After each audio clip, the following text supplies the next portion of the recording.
संवत 1774 में हमारे दादाजी जो जयराम दास जी थे, वो गांव में जब अकाल पड़ा तो गांव के लोगों के साथ में पंजाब की तरफ गए थे धान लाने के लिए, समझ लीजिए खाने की व्यवस्था करने के लिए। तो आते वक्त रास्ते में उनको एक पर्चा हुआ, उनका ऊँट जो था उसके पैर टूट गए वहाँ पे। फिर वहाँ रात को एक पर्चा हुआ कि मैं वीर हनुमान हूँ, और तब उन्होंने कहा कि भाई तो मेरे तो पैर, ऊँट के पैर टूटे हुए हैं। तो बोला तू ऊँट पे बैठ तो सही, और ये मेरी मूर्ति है, ये ले जाके और पुंडरासर ग्राम में स्थापित कर दो और मेरी पूजा अर्चना करो। ऐसा है, ये बाबा जो है उसकी मनोकामनाएं पूरी करता है। तब से ये यहाँ पे यात्री लोग आते हैं और मनोकामनाएं पूरी होती है। एक्चुअली मैंने सुना है इस मंदिर में बहुत सारी मन्नतें पूरी होती हैं, लोग बहुत दूर से मन्नतें मांगने के लिए आते हैं। तो क्या ये सच बात है? बिल्कुल सच बात है। हाँ बताइए। ये हमारी ये दीदी, इनकी मनोकामना पूर्ण हुई है और उन्होंने सवामणि की है।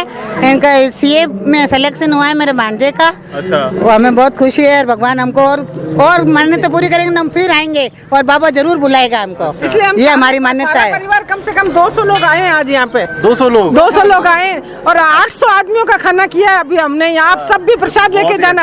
800 आदमी का खाना है यहाँ पे, आप सब प्रसाद लेके जाना। और मेरे भांजे की सर्विस भी लग गई, सीए में हो गया और सर्विस भी लग गई है। हमारी इच्छा थी बीकानेर में लगे, उसकी बीकानेर में लग गई सर्विस। इस मंदिर में एक विशेषता ये भी है कि भाई जो भी यात्री यहाँ दर्शनार्थ आते हैं उनको एक टाइम का आटा, घी, शक्कर और बनाने के लिए लकड़ी, बर्तन, ये सब पुजारियों की ओर से फ्री वितरण होता है। मंदिर से एक तो अखंड सुंदरकांड का पाठ 12 साल से निरंतर चल रहा है, दिन और रात अखंड सुंदरकांड। एक मंदिर की तरफ से गौशाला चलाते हैं, उसमें बिना दूध वाली गायें, अंधी, लूली, लंगड़ी, बुड्ढी गायों की सेवा होती है। अच्छा। एक मंदिर से हमने एक धर्मशाला बना रखी है मंदिर ट्रस्ट, पुजारी ट्रस्ट की ओर से, जिसमें 125 कमरे हैं। सर, इसमें यात्री जो बाहर से आते हैं उनके लिए क्या सुविधा है, वो कैसे रुकते हैं, क्या उसके लिए प्रोसेस क्या होता है? ये पुजारी ट्रस्ट की धर्मशाला है। इसमें तकरीबन 28 कमरे तो एसी है और 4 एसी लगे हैं। एक हॉल है, कॉन्फ्रेंस हॉल। अच्छा। ठीक है, उसमें भी एसी लगे हैं। ऐसे 32 एसी लगे हैं और टोटल 108 कमरे हैं। अच्छा। तो एसी कमरे का हम लोग 500 रुपये चार्ज लेते हैं, जिसमें डबल बेड है, लेटरिन बाथरूम अटैच है, सर्दी में गीजर की व्यवस्था है। अच्छा। और तो यहाँ पे बाकी जो सादे कमरे हैं उसमें लाइट लगी है, पंखा लगा है और दरी है, बिस्तर, रजाई, कंबल जो चाहिए हम लोग निःशुल्क देते हैं।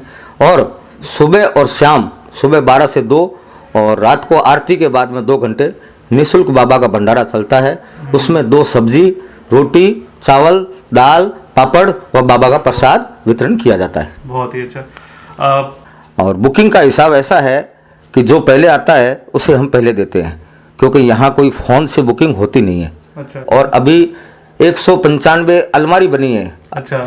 उस अलमारी में क्या है, वो भी निःशुल्क है। उसमें पैदल यात्री जो आता है अपना बैग वगैरह सामान रख देता है और सही है। जाते टाइम हमको चाबी वापस दे देता है